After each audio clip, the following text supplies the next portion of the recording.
Hello everyone, कैसे हैं आप सब लोग। Welcome to our YouTube channel Data Skylearn. इस वाली वीडियो के अंदर हम पढ़ेंगे एक्टिवेशन फंक्शन के बारे में। एंड आपको याद होगा पिछली वाली वीडियो में हमने सीखा था न्यूरल नेटवर्क के बारे में, और मैंने आपको इंट्यूशन बताया था एएनएन का, आर्टिफिशियल न्यूरल नेटवर्क के बारे में, जिसमें हमने कल सबसे पहले पढ़ा था परसेप्ट्रॉन के बारे में। राइट। जहाँ पे मैंने वो क्या बताया था कि हम इनपुट्स, हमारे पास तीन लेयर होती थी पहले, तो इनपुट लेयर, हिडन लेयर और आउटपुट लेयर। राइट। हम इनपुट सेंड करते थे। राइट। और किसी वेट्स के थ्रू इनपुट जाते थे, और हम बेसिकली करते क्या थे, जो भी हमारी हिडन लेयर होती थी यानी कि न्यूरॉन जहाँ पे होते थे, हम बेसिकली वहाँ पे उसको मल्टीप्लाई करते थे। राइट। जैसे आप देख सकते हो इस फिगर के अंदर भी, तो कल मैंने आपको एक्सप्लेन किया था, उस वाले एग्जांपल से आप समझ सकते हो। देखो यहाँ पे जैसे मैं क्या कर रहा हूँ, बेसिकली जो भी मैं एक यहाँ पे वेट इनपुट ले रहा हूँ। राइट। इसका केस का कलर चेंज कर लेता हूँ। ठीक है, यहाँ पे मैं वेट्स, सॉरी, यहाँ पे मैं इनपुट सेंड कर रहा हूँ x1, और किसी वेट के थ्रू जाएंगे। वेट्स क्या बेसिकली बताता था, स्ट्रेंथ ऑफ कनेक्शन के बारे में बताता था। राइट। तो यहाँ पे मैं क्या करता था, बेसिकली इनका प्रोडक्ट करता था, यानी मल्टीप्लाई करता था x1 dot w1। Right. Clear. Similarly आप देख सकते हो कि एक मेरे पास दूसरा इनपुट है, इसको भी मैं मल्टीप्लाई करूंगा। ठीक है, जब ये यहाँ पे आएगा तो मैं इन दोनों का क्या कर दूंगा, समीशन कर दूंगा। जैसे आप देख सकते हो यहाँ पे मैंने समीशन यूज किया है। करेक्ट। तो उसके बाद आपको याद होगा, और मेरे को एक बायस टर्म ऐड करनी होती थी। अब मैं बायस टर्म यानी कि बायस वाला पैरामीटर क्यों ऐड करता था, क्योंकि आपको पता था, अगर आपको मैंने बताया था कि अगर मेरे सारे इनपुट की वैल्यू जीरो हो जाती है, राइट, तो एक बायस टर्म होगी जो उसको जीरो नहीं होने देगी, और क्योंकि जीरो हो जाएगी तो न्यूरॉन्स आपके एक्टिवेट नहीं होंगे। तो इसलिए बायस टर्म हम यूज करते हैं यहाँ पे, कि अगर इनपुट जीरो हो जाते हैं तो बायस में कुछ ना कुछ वैल्यूज होंगी, जिसकी हेल्प से मेरे न्यूरॉन एक्टिवेट हो जाएंगे। ठीक है। तो आप देख सकते हो कितने इजी में यहाँ पे फिगर के अंदर। अच्छा, एक चीज मैंने आपको और बताई थी, आपने वेट्स के बारे में समझ लिया था, आपने बायस के बारे में समझ लिया था। ठीक है। और मैंने एक चीज और बताई थी आपको एक्टिवेशन फंक्शन के बारे में। राइट। आपको याद होगा कल मैंने एक्टिवेशन फंक्शन के बारे में बताए थे। तो एक्टिवेशन फंक्शन क्या बेसिकली करता था, कि जो भी आउटपुट थी वो हम एक्टिवेशन फंक्शन के थ्रू ही निकालते थे। जैसे मैंने इक्वेशन बताई थी, y इज इक्वल टू, मैं सिग्मा यूज करता था। राइट। आपको याद होगा, तो मैं ऐसे लिख देता हूँ, summation W I plus X I plus bias. ठीक है, ये वाली इक्वेशन बन सकती है मेरी। ठीक है, ये वाली इक्वेशन होती थी। तो ये आप देख रहे होंगे ना, यहाँ पे जो मेरे को फाइनल आउटपुट मिलती थी, मैं जब इसको मल्टीप्लाई करता था किससे, सिग्मा से। सिग्मा क्या है मेरा, बेसिकली एक एक्टिवेशन फंक्शन है। सिग्मा क्या है मेरा, एक एक्टिवेशन फंक्शन है। राइट। तो कल तो मैंने आपको सिर्फ एक ही एक्टिवेशन फंक्शन के बारे में बताया था, सिग्मोइड। बट आज हम इसी के बारे में और डिटेल में पढ़ेंगे, और देखेंगे कि एक्टिवेशन का क्या मीनिंग होता है। ये तो आपने समझ लिया कि आउटपुट के लिए हम इसको यूज कर रहे हैं, बट इसका जो मेन मीनिंग है वो मैं आपको एक्सप्लेन करूंगा, और इसके कौन कौन से हमारे पास एक्टिवेशन फंक्शन होते हैं, ठीक है, उसको बारे में देखेंगे। आई थिंक ये आपको क्लियर हो गया होगा। राइट। चलिए स्टार्ट करते हैं आज का मेन टॉपिक, एक्टिवेशन फंक्शन। पहली लाइन मैं रीड करूं यहाँ पे, तो आप देख सकते हैं मैंने लिखा है यहाँ पे, activation function of a neurons defines the output of that neuron given it's input. Right. ये तो आप यहाँ से समझ सकते हो। ठीक है, मैंने वही यहाँ पे लाइन लिखी है कि बेसिकली जो मेरा एक्टिवेशन फंक्शन होता है न्यूरॉन्स के, वो डिफाइन करते हैं मेरे आउटपुट को। ठीक है, output of the neurons. Clear. But main importance क्या है एक्टिवेशन फंक्शन की, वो समझते हैं। देखो, इट इंट्रोड्यूसेस नॉन लीनियरिटीज। अब नॉन लीनियर क्या होता है, मैंने आपको बताया था ना, डेटा आपके पास दो टाइप का होता है, एक होता है लीनियरली सेपरेबल, एक होता है नॉन लीनियर। अब लीनियर डेटा हो तो मॉडल बहुत अच्छे से समझ लेता है, क्योंकि लीनियर पैटर्न इजी वे में समझ लेता है मॉडल। राइट। बट अगर मेरा डेटा जैसे नॉन लीनियर जगह, तो वहां पे एक प्रॉब्लम होती है कि जो मॉडल होता है ना, वो जो पैटर्न को थोड़ा सा कॉम्प्लेक्स होता है और सही तरीके से समझ नहीं पाता। तो यहाँ पे हम यूज करते हैं इसलिए एक्टिवेशन फंक्शन, ये वाला कंसेप्ट ही एक्टिवेशन फंक्शन। ठीक है, तो वही मैंने लिखा है यहाँ पे, it introduces non linearities into the network and enablings it to the learn complex pattern. ठीक है, इसलिए हम यहाँ पे एक्टिवेशन फंक्शन यूज करते हैं कि अगर मेरा नेटवर्क में जैसे नॉन लीनियर डेटा आ गया, राइट, तो वहाँ पे पैटर्न कैसे होते थे, कॉम्प्लेक्स होते हैं, उसको समझ नहीं पाएगा। राइट। तो अगर हम एक्टिवेशन फंक्शन यूज करेंगे न्यूरल नेटवर्क में, तो वो इजी वे में जो मैं कॉम्प्लेक्स पैटर्न को समझ लेगा। तो अब थर्ड लाइन रीड करते हैं एक बार। Activation function play a critical role in neural network by introducing, वही मैंने लिखा है, non linearity into the model. Right. मेरे मॉडल में नॉन लीनियरिटी डालता है। ठीक है, मतलब इंट्रोड्यूस करता है, उसके बारे में बताता है, and allowing it to learn complex pattern relationship in the data. ये सबसे ज्यादा इंपॉर्टेंट लाइन है, यही आपसे इंटरव्यू पूछेंगे कि भाई हम क्यों यूज करते हैं, ठीक है, एक्टिवेशन फंक्शन अपने न्यूरल नेटवर्क पे। तब आपको बोलना है basically it introduce the non linearity into the model and allowing it to the learn complex pattern and relationship in the data. तो यही मेन इंपॉर्टेंस है, ये कॉम्प्लेक्स पैटर्न को इजी वे में लर्न करता है, पैटर्न को समझता है और रिलेशनशिप डेटा के बारे में बताता है, ठीक है। तो आई थिंक ये आपको समझ आ गया होगा, यानी कि जब आप ये बोल सकते हो आपके न्यूरल नेटवर्क कैसे होंगे, नॉन लीनियर होंगे, ठीक है, तब हम एक्टिवेशन फंक्शन को यूज करेंगे इन शॉर्ट, ठीक है। आई थिंक ये आपको क्लियर हो गया होगा। सो आज हम देखेंगे इन 5 एक्टिवेशन फंक्शन के बारे में, ठीक है। सो पहला एक्टिवेशन फंक्शन है हमारे पास सिग्मोइड फंक्शन, क्या होता है। दूसरा हम देखेंगे हाइपरबोलिक हाइपरबोलिक टेंजेंट फंक्शन यानी कि 10H। तीसरा हम देखेंगे रेक्टिफाइड लीनियर यूनिट जिसे हम रेलू बोलते हैं। एक फोर्थ हम देखेंगे लीकी रेलू, ठीक है। और फिफ्थ में हम पढ़ेंगे एक्सपोनेंशियल लीनियर यूनिट यानी कि ELU, ठीक है। तो एक एक करके मैं आपको एक्सप्लेन करता हूँ, बट मेन आपको इसका मीनिंग समझ आ गया होगा जब आपके जो ये समझ बोल सकते हो कि जब आपके न्यूरल नेटवर्क में नॉन लीनियर वाले, ठीक है, डेटा होता है, तब हम एक्टिवेशन फंक्शन को यूज करते हैं ताकि वो कितने भी कॉम्प्लेक्स पैटर्न हो उसको इजी वे में समझ ले और डेटा का रिप्रेजेंटेशन में इजी वे में बता दे, ठीक है। क्योंकि लीनियर होगा तो ऑब्वियसली वो तो इजी वे में समझ जाएगा, लाइक क्योंकि मॉडल में हमेशा आपको इस तरह का डेटा मिलेगा जो नॉन लीनियर होता है, क्लियर। सो मैं आपको बता रहा था, सबसे पहले हम देखते हैं, ठीक है। तो सबसे पहले मैं यहीं से लिख देता हूँ, ठीक है, एक एक करके समझते हैं। तो सबसे पहले हमारे पास आता है सिग्मोइड फंक्शन, ठीक है, सिग्मोइड फंक्शन। अब ये मैंने आपको पहले भी एक्सप्लेन किया था, याद करो, लॉजिस्टिक रिग्रेशन में, ठीक है। तो आपको बहुत इजी में समझ आ जाएगा। सिग्मोइड फंक्शन, इसका दूसरा नाम होता है लॉजिस्टिक फंक्शन।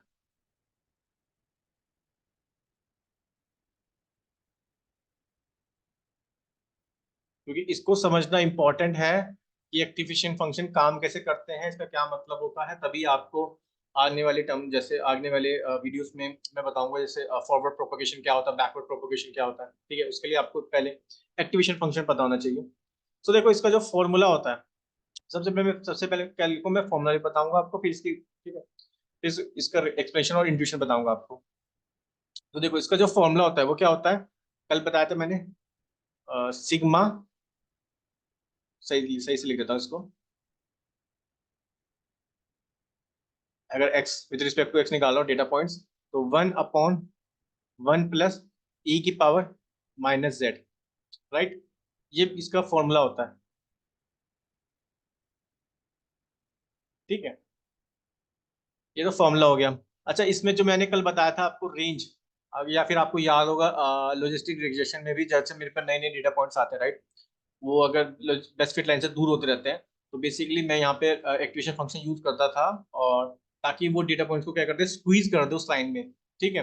तो इसकी जो रेंज होती है, इसकी रेंज की कहाँ से कहाँ तक होती है, 0 से 1 से के बीच में, ठीक है।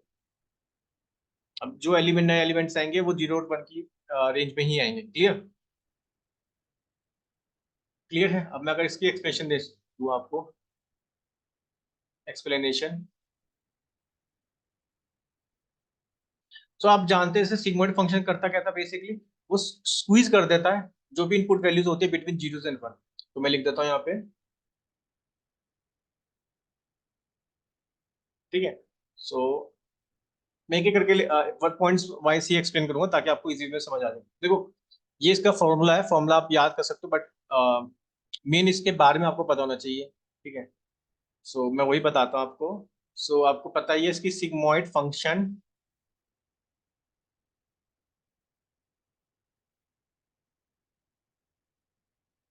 सिग्मोइड फंक्शन स्क्वैश, ठीक है, बेसिकली स्क्वीजिंग ही तो करता था, स्क्वैश कर देता था आपकी जो भी इनपुट वैल्यूज होगी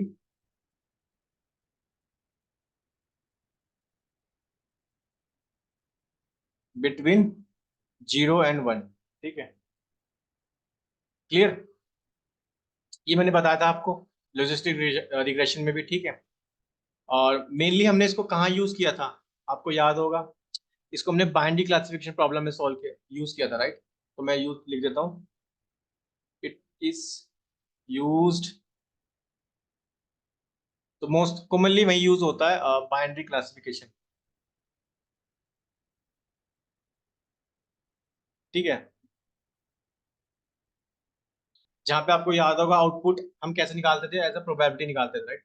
क्योंकि अगर आपको थोड़ी सी दिक्कत हो रही है ना, पिछले वाली जो सॉरी जो मेरी क्योंकि पूरी प्लेलिस्ट बनी हुई है, आप वहाँ पे एक बार लॉजिस्टिक रिग्रेशन वाली वीडियो देख सकते हो।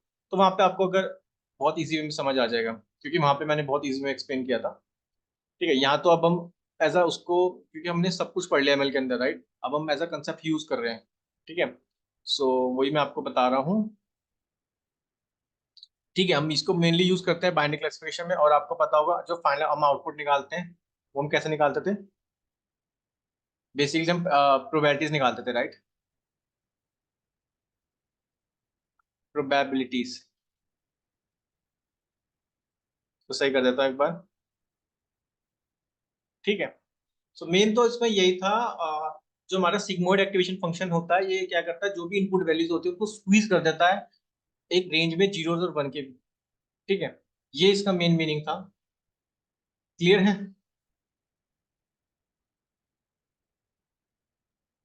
आई थिंक आपको समझ आ गया होगा। अब मैं आपको दिखाता हूँ बेसिकली, अगर हम इसको ग्राफिकली भी प्रेजेंट कर सकते हैं पाइथन से, बट मैं आपको डायरेक्टली वो दिखा देता हूँ फिगर, ताकि आपको इजी समझ आ जाए। तो इसके लिए मैं काम करता हूँ, मैं यहाँ से कॉपी कर लेता हूँ। ठीक है, अब आप देख सकते हो। तो ये मेरा क्या है, बेसिकली सिग्मोइड फंक्शन है। इसका जो ग्राफ बनता है, ये क्या है, मेरा सिग्मोइड फंक्शन है। ठीक है, अब आप देख सकते हो, ये इसका फॉर्मूला है, वही मैंने आपको बताया, वन अपॉन ई की power, one upon one plus e की पावर माइनस जेड, राइट। और इसमें किस तरह से जाता है, राइट। अब जो डेटा पॉइंट्स होंगे ना, वो आपको जीरो और वन की मतलब जो जो भी सॉरी इनपुट वैल्यूज होगी, ये उसको जीरो और वन की फॉर्म में ही स्क्वीज कर देगा, राइट। और हमें क्या करना होता है, हमें बेसिकली इसका डेरिवेटिव निकालना होता है। मैं आपको बताऊंगा आगे डेरिवेटिव भी निकालते कैसे हैं। ठीक है, तो अब हम डेरिवेटिव क्यों निकालते हैं, क्योंकि आगे जाके आप देखोगे बैकवर्ड प्रोपोगेशन में हम चेन रूल यूज करेंगे, तो मैं वहां पे आपको एक्सप्लेन भी करूंगा कि डेरिवेटिव निकालते कैसे। बट यहाँ पे आप सिर्फ ये समझो कि जैसे जब भी हमारे पास सिग्मोइड फंक्शन आ गया, राइट, जितने भी फंक्शन आएंगे ना, हम सबका डेरिवेटिव निकालेंगे। ठीक है, और वो भी मैं आपको दिखाता हूँ जब हम इसका डेरिवेटिव निकालते हैं।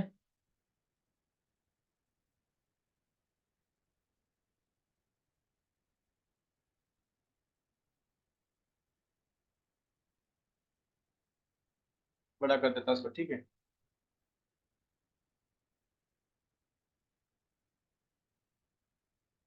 ठीक है, तो हम इसका निकालते हैं, इसका डेरिवेटिव निकालते हैं। क्लियर? हम डेरिवेटिव इसलिए निकाल रहे हैं क्योंकि आगे मैंने बताया ना आपको, हम बैकवर्ड प्रोपोगेशन पढ़ेंगे, वहाँ पे चेन रूल आएगा, वहाँ पे हम बहुत ज्यादा यूज करेंगे।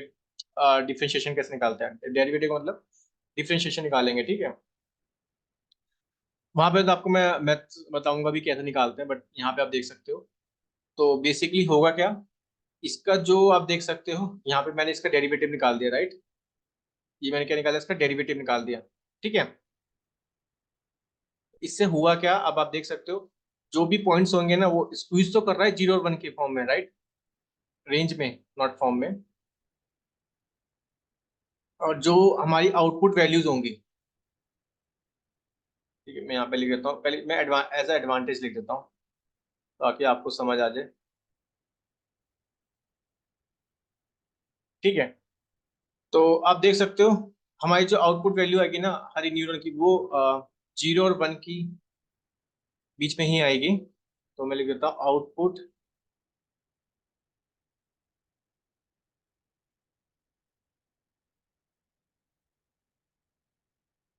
जो हमारी आउटपुट आएगी, आउटपुट वैल्यूज के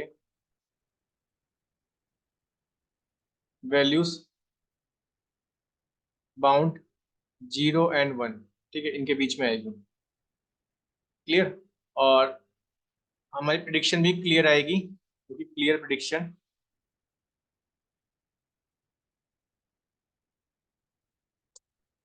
वेरी क्लोज है, क्योंकि अगर आप बाइंडिंग क्लासिफिकेशन प्रॉब्लम को सॉल्व करें तो जीरो वन की फॉर्म में आती है, वन और जीरो। ठीक है, ये आपको पता है। बेसिकली इस तरह से मेरा ग्राफ बनता है सिग्मोइड फंक्शन का, और मेरे को निकालना होता है इसका डेरिवेटिव। जब मैं इसका डेरिवेटिव निकालता हूँ, तो आप ये देख सकते हो कि जो फंक्शन है, यानी कि ये मैं जो डेरिवेटिव निकाला, ये कह रहा है ये जीरो पे, मतलब यहाँ पे बेसिकली जीरो होगा, राइट। ठीक है। तो ये क्या आ रहा है बेसिकली, इसकी जो फंक्शन की आउटपुट है ये जीरो सेंटर्ड आ रही है, ये जीरो पे आ रही है, राइट। तो यही इसकी एक डिसएडवांटेज भी है। ये तो सिर्फ मैंने आपको एज अ बता रहा हूँ कि आप देखो इसका जो प्लॉट करते हैं, जब हम इसका जो ग्राफ होता है वो कुछ इस तरह से बनता है हमारा सिगमेंट फंक्शन का, हमें निकालना होता है इसका डेरिवेटिव। जब हम डेरिवेटिव निकालते हैं इसका, तो आप देख सकते हो जो इसका आउटपुट फंक्शन का जो आउटपुट है वो आपको एज अ जीरो सेंटर्ड मिलती है, ठीक है। और डिसएडवांटेज,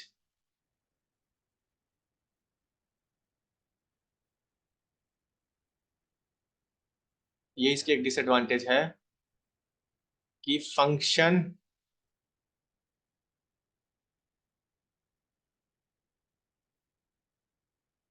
आउटपुट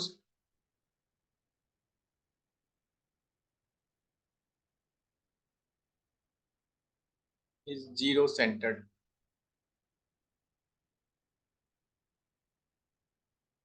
ठीक है, आई थिंक ये आपको समझ आ गया होगा। ओ सॉरी, आई थिंक मैंने थोड़ा सा गलत बोल दिया इसको देख के, क्योंकि मेरे को ये वाली फिगर से आपको बताना है, क्योंकि वो तो मेरे को डेरिवेटिव निकालना होता है इसको रिजोल्व करने के लिए। Okay okay, my bad. तो यहाँ पे मैं बोलूंगा क्योंकि ये जीरो सेंटर से पास नहीं होता, ये इसकी डिसएडवांटेज है, तो यहाँ पे मैं लिखूंगा। ठीक है, ये तो मेरे को इसका डेरिवेटिव निकालना होता है, और मैंने इस वाली फिगर को देख के बोल दिया, कोई दिक्कत नहीं है। मैं यहाँ पे लिख देता हूँ function output is not centred, not zero centred, ठीक है। वो आप देख सकते हो, इस तरह से ये पास नहीं होता ओरिजिन से, ठीक है, नॉट जीरो सेंटर्ड। तो इसको हम और अच्छे से देखेंगे जब हम बैकवर्ड प्रोपगेशन देखेंगे ना, तो तब आपको वहां पे बहुत इजी वे में और भी अच्छे से समझ आ जाएगा। बट अभी तो मैं आपको सिर्फ इसका एक ओवरव्यू बता रहा हूँ कि हमारे पास कौन कौन से एक्टिवेशन फंक्शन होते हैं। क्लियर। अच्छा, इसमें जो सबसे बड़ी इसका इशू होता है, मतलब, ठीक है, वो होता है बेसिकली जब वैनिशिंग ग्रेडियंट प्रॉब्लम, ठीक है। तो मैं यहाँ पे लिख देता हूँ, prone to gradient vanishing. So vanishing gradient का मतलब ये होता है कि जब भी हम अपने न्यूरल नेटवर्क को ट्रेन कर रहे होते हैं, राइट, तो उसमें क्या होता है कि जैसे कुछ बहुत स्मॉल वैल्यूज आ जाती हैं, ठीक है। हाँ, तो मैं आपको बता रहा था, जब भी जैसे हमारे पास जब न्यूरल नेटवर्क होता है, राइट, और जब हम उसे ट्रेन कर रहे होते हैं, तो क्या होता है कि जो ग्रेडियंट, मैंने आपको ग्रेडियंट डिसेंट बताया था, राइट, आगे जाके हम देखेंगे ऑप्टिमाइजर में ग्रेडियंट डिसेंट क्या होता है। वैसे मैंने आपको पहले भी बता रखा है, जहाँ पे हम ये बेसिकली बताया था मैंने, ऑप्टिमाइजेशन, जहाँ पे हम आइटरेटिवली करते रहते हैं जब तक वो लोकल मिनिमम नहीं पहुंच जाता, राइट, सॉरी ग्लोबल मिनिमम नहीं पहुंच जाता उस पॉइंट, तब तक उसको मिनिमाइज करेंगे। तो क्या होता है कि इससे ना ग्रेडियंट की वैल्यू बहुत स्मॉल हो जाती है। अब स्मॉल हो जाएगी ना, तो आप देखोगे कि बैकवर्ड प्रोपोगेशन में वेट सही से अपडेट नहीं हो पाएंगे। जब वेट अपडेट नहीं हो पाएंगे तो दिक्कत हो जाएगी, प्रॉब्लम, सॉरी, प्रॉब्लम ये होएगी कि हमारा जो मॉडल की जो पूरा परफॉर्मेंस हो जाएगी, क्योंकि वेट अपडेट नहीं हो रहे हैं, ठीक है। हमारे न्यूरॉन्स जो एक्टिवेट नहीं हो पाएंगे सही से, ठीक है। तो इसलिए ये प्रॉब्लम आती है जब हम ये वाली एक्टिवेशन फंक्शन यूज करते हैं सिग्मॉइड। देखो मेन ना आपको ये सब टॉपिक्स अच्छे से समझ आएंगे कल, मतलब जब मैं आपको बैकवर्ड प्रोपोगेशन बताऊंगा, ठीक है। आज तो सिर्फ मैं आपको ये बता रहा हूँ कि हमारे पास कौन कौन से एक्टिवेशन फंक्शन होते हैं, सिर्फ ताकि आपको पता हो, ठीक है। क्योंकि ये सारा कंसेप्ट हम यूज करेंगे बैकवर्ड प्रोपोगेशन में इसको समझने के लिए, ठीक है। तो तब आपको समझ आएगा कि ग्रेडियंट, बट अभी मैंने इसका ओवरव्यू दे रहा हूँ आपको बेसिकली कि ग्रेडियंट का क्या मीनिंग है, राइट। तो ग्रेडियंट वैसे मैंने आपको पहले भी बताया था, राइट, कि ये है तो ऑप्टिमाइजेशन टेक्निक, राइट। तब तक मेन हमें मिनिमाइज ही करना होता है कॉस्ट फंक्शन। सो ये था हमारा बेसिकली सिगमॉइड फंक्शन, आई थिंक ये आपको समझ आ गया होगा। ठीक है, आगे बढ़ते हैं। नेक्स्ट जो हमारे पास आता है 10H वाला, ठीक है, तो उसके बारे में बताता हूँ। तो बेसिकली हम इसका डेरिवेटिव निकालते हैं, राइट, इसको रिजोल्व करने के लिए। तो स्टार्टिंग में मैंने थोड़ा सा गलत बोल दिया था, मैंने उस फिगर को देख के बोला था कि ठीक है। तो सेकंड में आपको बता रहा था hyper parabolic, hyperbolic tangent function, इसको हम बोलते हैं 10H। इसको हम क्या बोलते हैं, 10h। ठीक है, हाइपरबोलिक 10h फंक्शन। इसका अगर मैं इसके फॉर्मूले की बात करूं तो इसका फॉर्मूला क्या होता है, क्योंकि ये थोड़ा सा थियोरेटिकल टॉपिक है तो इसलिए मैं आपको, तो ई की पावर, सॉरी ई की पावर एक्स, ई की पावर एक्स माइनस ई की पावर माइनस जेड। ठीक है, और ई की पावर एक्स माइनस ई की पावर माइनस एक्स। एक बार मैं चेक कर लेता हूँ फॉर्मूला। ओके, यहाँ पे ये जेड नहीं आएगा, यहाँ पे एक्स ही है। ठीक है, ये हो जाएगा प्लस, सॉरी, ये फॉर्मूला होता है हमारे पास 10h का। ठीक है, इसकी जो रेंज होती है वो होती है -1 से लेके 1। अब आप देख रहे होंगे इसमें जो रेंज आ गई वहां तो 0 से 1 के बीच में आ रही थी, राइट। अब यहाँ पे -1 से 1 के बीच में आ रही है। ठीक है, तो इसका भी एक मैं आपको बताता हूँ, अगर मैं एक्सप्लेन करूँ।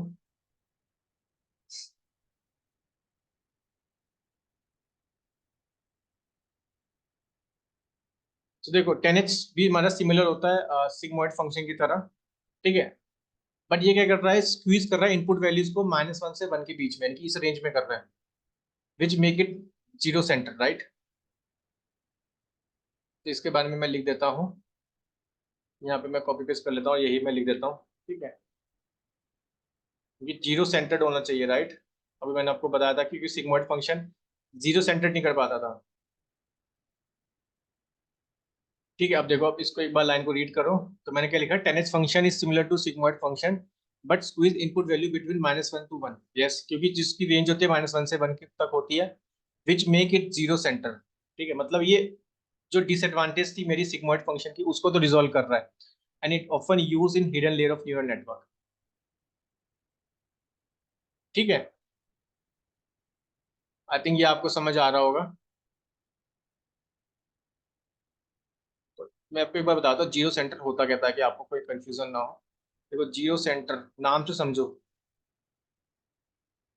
ठीक है, यानी कि जब मेरा अगर बना रहा हूँ सिग्मोइड जैसे फंक्शन पास कर रहा हूँ तो इस तरह से देख सकते हो, ये मेरा क्या है, जीरो सेंटर है, क्योंकि ये सेंटर से पास हो रहा है, इसलिए हम इसको बोलते हैं जीरो सेंटर्ड। ठीक है, तो सेंटर कहाँ पे, जीरो, यानी कि ओरिजिन पे। ठीक है, तो ये चीज आप देख सकते हो, ये चीज आपको कहाँ पे मिल रही है, ये चीज आपको 10h फंक्शन में मिल रही है। एंड 10h फंक्शन बेसिकली क्या करता है, ये स्क्वीज कर देता है इनपुट वैल्यूज को रेंज बिटवीन -1 to 1। ठीक है, बट आप देख सकते हो ये चीज सिग्मोइड फंक्शन में आपको नहीं मिल रही थी। ठीक है, सिग्मोइड फंक्शन में आपको ये चीज नहीं मिल रही थी, क्योंकि सिग्मोइड फंक्शन आपको माइनस सॉरी 0 से 1 के बीच में होती है रेंज, राइट। तो इसलिए उसका जीरो सेंटर नहीं होता। ठीक, अभी आप ज्यादा कंफ्यूज मत हो, डेरिवेटिव वाला मैं ये आपको कल एक्सप्लेन करूंगा। ठीक है, क्योंकि ये बैकवर्ड प्रोपगेशन में समझ आएगा आपको, बट मेन आज सिर्फ इसके बारे में समझ लो। ठीक है, सो आई थिंक आपको समझ आ गया होगा। एक बार हम देख लेते हैं इसका भी एक बार ग्राफ। ठीक है, तो एक बार मैं दिखा देता हूँ आपको।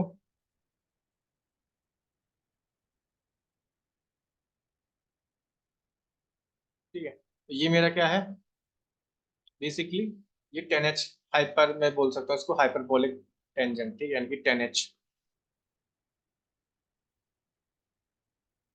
और आप देख सकते हो हाइपरबोलिक टेंजेंट। ठीक है, यानी कि 10h। क्लियर।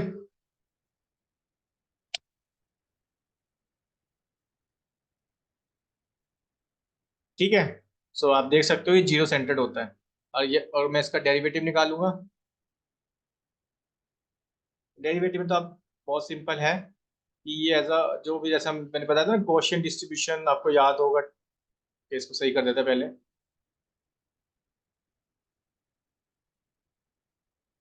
ये इसका डेरिवेटिव हो जाएगा, तो डेरिवेटिव ऑफ 10।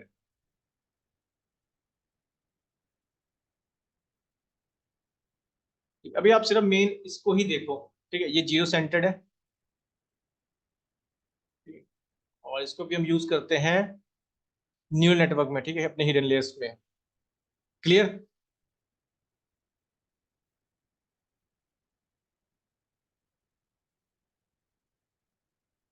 तो आई थिंक ये आपको समझ आ गया होगा। चलो आगे बढ़ते हैं।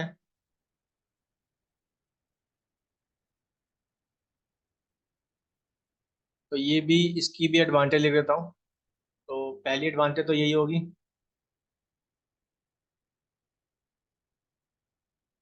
पहली वाली एडवांटेज क्या होगी, ये तो जीरो सेंटर्ड होता है एक तो, ठीक है। यानी कि जियो सेंटर मतलब अभी अब ये समझो कि जहाँ अगर हम देखेंगे ना, जब आगे देखेंगे बैकवर्ड प्रोपोगेशन में, कि जहाँ पे वेट इजी वे में अपडेट हो पाएंगे, यानी कि वेट अपडेशन एफिशिएंट होंगे काफी।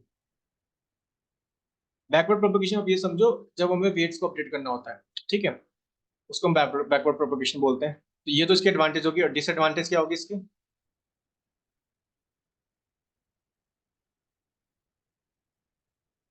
इसकी भी सेम एक डिसएडवांटेज होगी कि prone to vanishing gradient problem, ठीक है।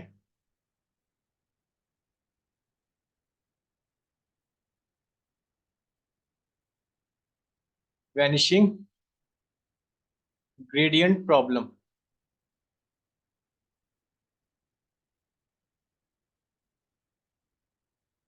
ठीक है, आई थिंक आपको समझ आ गया होगा।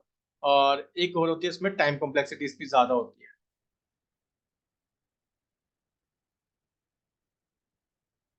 टाइम कॉम्प्लेक्सिटी, ठीक है। यहाँ तक तो कोई दिक्कत नहीं है आपको? टेनेज भी समझ आ गया है? ठीक है, टेनेज भी समझ आ गया। अब आगे देखते हैं रेलू के बारे में, ठीक है।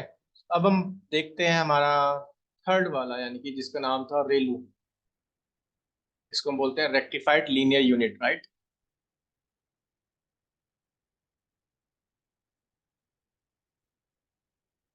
रेक्टिफाइड लीनियर यूनिट, यानी कि RELU, रेलू, ठीक है। अब देखो, सबसे पहले इसका फंक्शन फॉर्मूला बता देता हूँ। इसका फॉर्मूला क्या होता है रेलू का? एक्स, यहाँ पे हम मैक्सिमम निकालते हैं जीरो से और एक्स के बीच में, ठीक है। और इसकी जो रेंज होती है वो होती है जीरो से लेके इन्फिनिट तक, ठीक है। जीरो से लेके इन्फिनिट तक इसकी क्या होती है, रेंज होती है। तो अगर मैं इसकी एक्सप्लेनेशन दूँ आपको,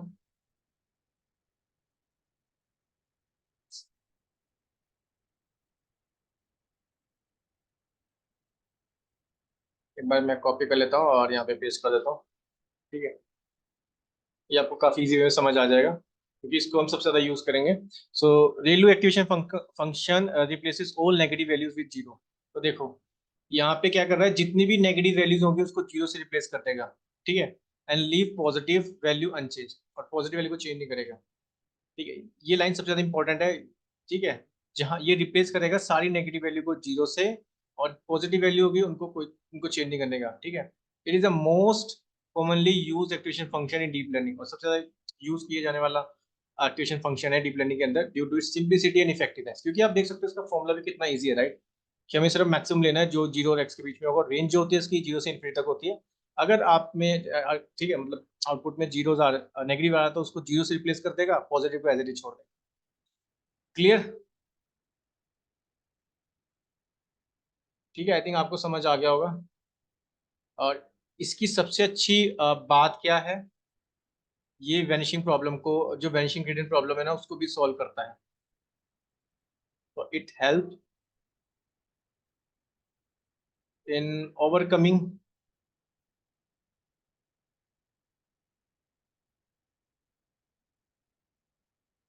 वैनिशिंग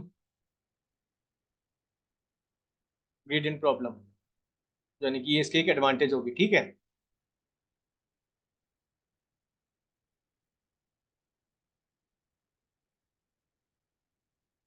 ठीक है, तो अब एक बार मैं इसको अब दिखा देता हूँ आपको, इसका भी ग्राफ एक बार, आपको इजी में समझ आ जाएगा।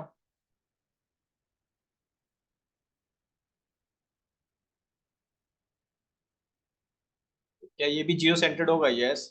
ये भी जीरो सेंटर्ड होता है, आप देख सकते हो। यस, ये भी जीरो सेंटर्ड है, राइट। तो आप देख सकते हो इस तरह से, हो यहाँ पे जीरो से, और उसके बाद आप देख सकते हो किस तरह से, कितना बढ़िया आपको समझ आ रहा होगा, राइट। ये तो बहुत सिंपल है रेलू वाला। और अगर मैं इसका जब डेरिवेटिव निकालूंगा तो आप देख सकते हो वो बिल्कुल स्ट्रेट लाइन पास हो जाएगी यहाँ से, इस तरह से हाइपरपैराबोला। ठीक है, यहाँ पे इसका डेरिवेटिव निकाल लेता हूँ। ये हो जाएगा इसका डेरिवेटिव। ठीक है, ये क्या हो जाएगा, इसका डेरिवेटिव ऑफ वैल्यू। क्लियर। तो आप देख सकते हो ये भी जीरो सेंटर्ड है, और ये किसकी, और एक ये प्रॉब्लम को सॉल्व कर रहा है, कौन सी, वैनिशिंग द ग्रेडियंट प्रॉब्लम को। ठीक है, जो क्लियर। तो वो इसकी सबसे बड़ी एडवांटेज है। ऑल राइट, आगे बढ़ते हैं। हमारा जो फोर्थ वाला एक्टिवेशन फंक्शन है, जिसका नाम है ली की वैल्यू। ली की वैल्यू, ठीक है। सबसे पहले इसका फॉर्मूला बता देता हूँ। सेम रेलू की तरह ही होता है, ऑफ एक्स। ठीक है, एक्स कब होगा, अगर एक्स की वैल्यू जीरो से बड़ी है, इट मीन्स पॉजिटिव होगी। ठीक है, ए होगी अल्फा एक्स, अगर एक्स की थोड़ी सी छोटी होती है, मतलब अदरवाइज, मतलब अगर एक्स की वैल्यू नेगेटिव होती है, मतलब एक्स जीरो से छोटी होती है, अदरवाइज ये हो गई। अब आप देख रहे होंगे यहाँ पे अल्फा क्या है, तो अल्फा क्या है, बेसिकली एक स्मॉल कांस्टेंट है।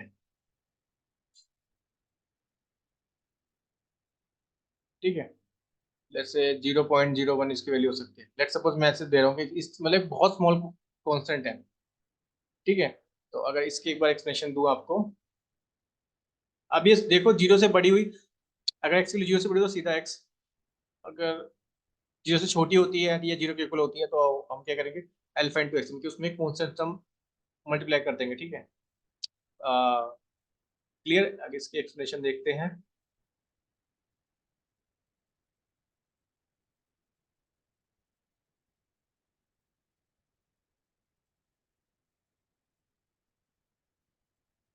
तो देखो मैं यहाँ पे पेस्ट कर देता लाइन। तो अब इसको एक बार रीड करते हैं। सो री की ली की रेलू इज अ सिमिलर टू रेलू। देखो सिमिलर ही होता है, आपने देखा, बट मेन क्या है इसमें वो समझते हैं। But allow a small non zero gradient when the input is negative.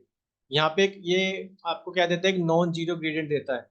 ठीक है, नॉन जीरो ग्रेडियंट जब इसका इनपुट कैसा होगा, नेगेटिव होगा। आप देख सकते हो जब इसका इनपुट नेगेटिव होगा तो वहां पे हम क्या करेंगे, basically small non zero gradient, यानी कि जो कॉन्स्टेंट वैल्यू देख रहे हो आप। ठीक है, ठीक है। अब ये क्यों कर रहे हैं हम, बेसिकली क्योंकि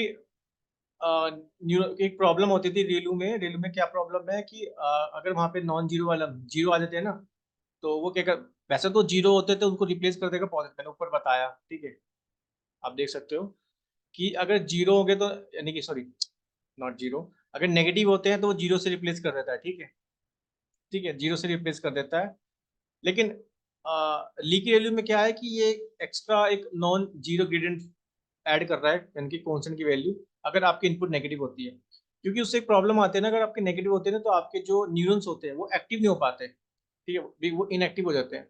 तो ये, ठीक है, आप ये समझ सकते हो, ये उसका एडवांस वर्जन हो गया। मतलब मेन यही है कि अगर आपकी इनपुट की वैल्यू नेगेटिव है, राइट, तो उसमें क्या कर रहे हैं, बेसिकली लीकी वैल्यू क्या कर रहा है, एक स्मॉल ग्रेडियंट वैल्यू ऐड कर रहा है। नॉन जीरो ग्रेडियंट बोलेंगे, नॉन जीरो ग्रेडियंट, वो जीरो नहीं होगी, non zero gradient value add कर रहा है। क्लियर। जिससे अगर, क्योंकि जीरो होते हैं ना इनपुट, तो प्रॉब्लम यही आती है कि आपका जो न्यूरॉन्स होते हैं वो एक्टिवेट नहीं हो पाते। कल मैंने आपको बताया था, राइट। ठीक है, ये आपको समझ आ गया होगा। एक बार हम इसका भी देख लेते हैं ग्राफ। तो ये भी मेरा कैसा होगा, जीरो सेंटर्ड होगा, राइट।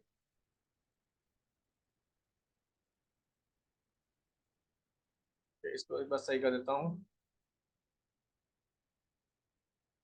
ये भी कैसा है, जीरो सेंटर्ड है, राइट, ली की वैल्यू। और इसका भी जब आप डेरिवेटिव निकालोगे, ये भी एक सेम उसकी तरह ही होगा। बट मेन कुछ यहाँ पे सिर्फ यही है कि नॉन जीरो ऐड कर रहे हैं अगर नेगेटिव होता है तो। ठीक है, इनपुट। क्लियर। आई थिंक आपको ये भी समझ आ गया होगा। चलिए, लास्ट वाला समझते हैं। आज तो थोड़ा सा हमने थ्योरी वाला ही पार्ट देखा। तो एक्सपोनेंशियल लीनियर यूनिट, ठीक है, इसको बोलते हैं ELU। ठीक है, तो सबसे पहले इसका फॉर्मूला देखते हैं। तो इसका भी फॉर्मूला सेम ही होता है, बट यहाँ पे थोड़ा सा चेंज आएगा। यहाँ पे आ जाएगा x, ठीक है, x कब होगा, सेम वही, अगर x की वैल्यू 0 से बड़ी होती है। अदरवाइज एक अल्फा लेंगे यहाँ पे, जो कि स्मॉल कॉन्स्टेंट टर्म होगी, और यहाँ पे EX-1 कुछ भी होता है अदरवाइज, तो हम ये वाला यूज करेंगे। ठीक है, अब वहां तो हम डायरेक्टली एक्स से मल्टीप्लाई कर रहे थे, यहाँ पे e⁻x-1 ले रहे हैं। ठीक है, तो अब इसकी जो रेंज होती है वो माइनस इंफिनिटी से लेके और इन्फिनिटी तक होती है। ठीक है,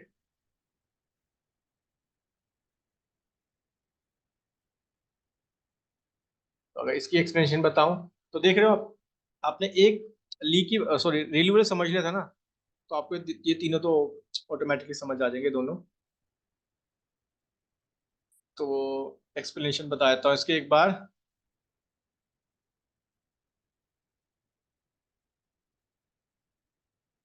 तो ELU यानी कि एक्सपोनेंशियल लीनियर यूनिट। ठीक है, exponential linear unit is similar to leaky value but exponential function for negative value, यानी कि ये एक्सपोनेंशियल फंक्शन यूज कर रहा है वो नेगेटिव वैल्यूज के लिए। ठीक है, वहां तो ऐसा जब ग्रेडियंट यूज करते थे नेगेटिव वैल्यूज के लिए, ये क्या यूज करता है, एक्सपोनेंशियल फंक्शन, बस यही डिफरेंस है, और rest of all things are same. ठीक है, which allow to negative values with a smooth gradient. अगर नेगेटिव वैल्यू होगी तो वहां पे स्मूथ ग्रेडियंट होगा उसका। ठीक है, अब आप आगे मैं आपको बताऊंगा कि ग्रेडियंट का क्या मतलब होता है। इसको बहुत अच्छे से समझेंगे ग्रेडियंट, क्योंकि आपको वो मेन समझ आएगा बैकवर्ड प्रोपोगेशन में। ठीक है, क्लियर।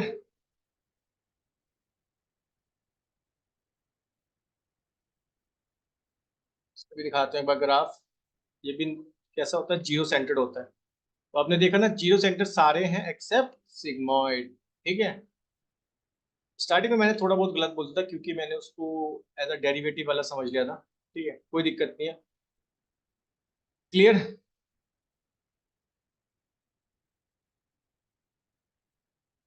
ठीक है, आई थिंक आपको समझ आ गया होगा। तो एक बार मैं यहाँ पे लिख देता हूँ, एक बार आप इसको रीड कर सकते हो, वही मैंने वही लिखा है यहाँ पे। ठीक है, देखो जो ये बता देता हूँ, ऊपर तो सेम वही चीज है मैं जो आपको बताई। ठीक है, देखो one small problem is that slightly more computationally sensitive. ठीक है, थोड़ा सा ये मोर मतलब देखें तो थोड़ा सा ज्यादा तो डिफिकल्ट हो सकता है। ठीक है, similar to leaky ReLU also theoretical better than ReLU, there is currently no good evidence practice than ELU is always better than ReLU. ऐसा कोई प्रैक्टिकल एविडेंस नहीं है कि भाई ये वाला ही, अगर आप यहाँ पे ये आप एक्सपोनेंशियल फंक्शन यूज करो तो रेलू से अच्छा होगा, मतलब। ठीक है, मोस्टली हम रेलू ही यूज करते हैं, लेकिन आप देख सकते हो, लेकिन हर एक की अपने अपनी एडवांटेजेस है, राइट। ठीक है, तो हम ये नहीं बोल सकते कि भाई वाला एक्टिवेशन फंक्शन अच्छा होगा, वाला एक्टिवेशन फंक्शन होगा या फिर सही होगा, राइट। तो टोटली, तो मैं लिख देता हूँ।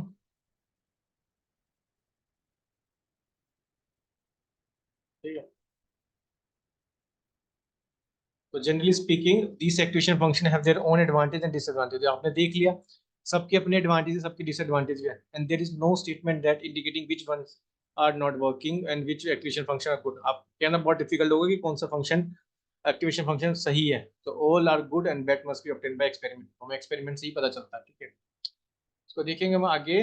तो आई थिंक मेन आपको समझ आ गया होगा। क्लियर। तो मेन तो यही है कि जो भी वैनिशिंग ग्रेडियंट प्रॉब्लम को सॉल्व करेंगे ना, मेनली हम उसको ही लेके चलते हैं एक्टिवेशन फंक्शन। तो पहले दो तो नहीं कर पाते। ठीक है, बाकी जो तीन है वो कर पा वो तीनों कर लेते हैं, लेकिन ऐसा कहना मुश्किल है कि हमें कौन सा सेलेक्ट करना होगा। ठीक है, बट मोस्ट केसेस में हम रेलू को ही लेके चलते हैं। तो आई थिंक आप लोगों को समझ आ गया होगा। तो स्टार्टिंग में मैंने थोड़ा सा गलत बोल दिया था, तो for my bad. I think but आपको लोगों को समझ आ गया होगा। मैंने इस वाले फिगर को देख के बोल दिया था कि ये नॉन सेंटर 0 होता, ठीक है, बट वो इसकी डिसएडवांटेज थी कि आप देख सकते हो सिगमॉइड फंक्शन में ये सेंटर से पास नहीं होता। क्लियर? क्लियर है, तो आई थिंक आप लोगों को समझ आ गया होगा सारे एक्टिवेशन फंक्शन के बारे में। सो इसी तरह बने रहिए मेरे साथ डेटा साइंस की जर्नी में। मैं मिलता हूँ आपको अपने नेक्स्ट वीडियो में नए टॉपिक के साथ। So see you all in my next video.